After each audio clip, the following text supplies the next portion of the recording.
जोहार जयमुल निवासी मैं संकेत और आप देख रहे हैं एमएन टीवी।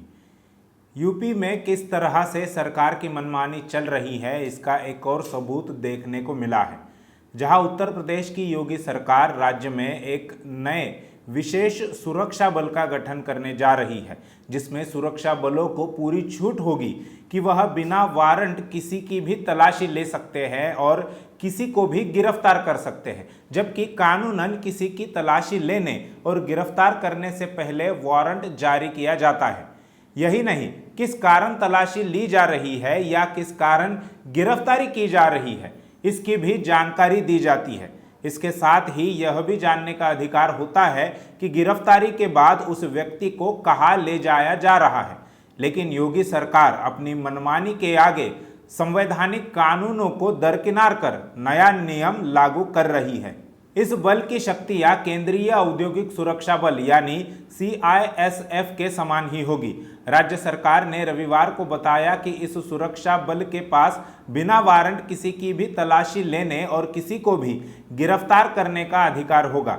इस नए उत्तर प्रदेश विशेष सुरक्षा बल यानी UPSSF का उनका काम अदालतों, हवाई अड्डों, प्रशासनिक अदालतों, मेट्रो, बैंक और अन्य सरकारी कार्यालयों की सुरक्षा करना होगा।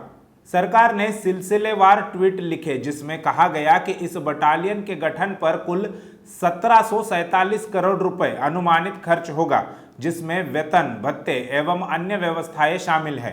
ट्वीट में कहा गया कि महत्वपूर्ण प्रतिष्ठानों की सुरक्षा हेतु मौजूदा समय में 9,919 कर्मी कार्यरत होंगे।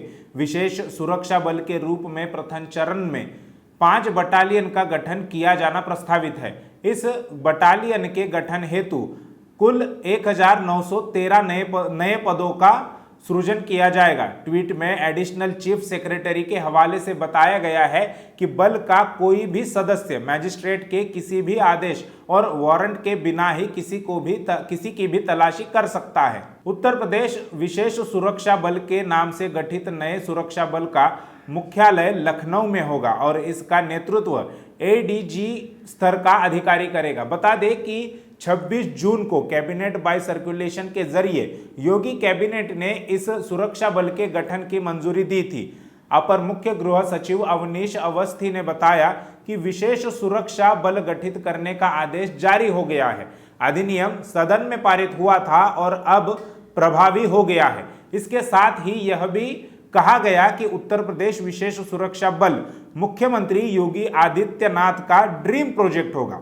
इसके पहले ही UAPA, NSA जैसे कानूनों का दुरुपयोग सरकार के द्वारा किया जा रहा है। अलीगढ़ मुस्लिम यूनिवर्सिटी के छात्र उस्मानी को दिसंबर 2019 में हुए दंगों के लिए जुलाई 2020 को UPATS ने गिरफ्तार किया था और उन्हें दंगों के मामले में कोई सवाल नहीं किए, बल्कि ऐसे सवाल पूछे गए कि वह कोई आतंकी है और केवल आतंकवाद से ही जुड़े सवालात किए गए। यही अनुभव डॉक्टर कफील खान का भी रहा है।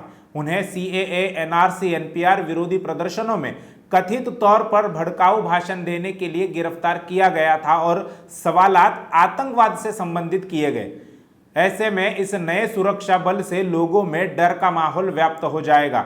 वे खुद ही RDX लेकर आएंगे, किसी के घर में तलाशी के नाम पर घुसेंगे और कहेंगे कि RDX उसी व्यक्ति के घर से मिले हैं। यानी इससे भी लोगों पर फर्जी तरीके से आरोप लगाने के मामले आने वाले दिनों में बढ़ सकते हैं, ऐसी आशंका जताई जाती है।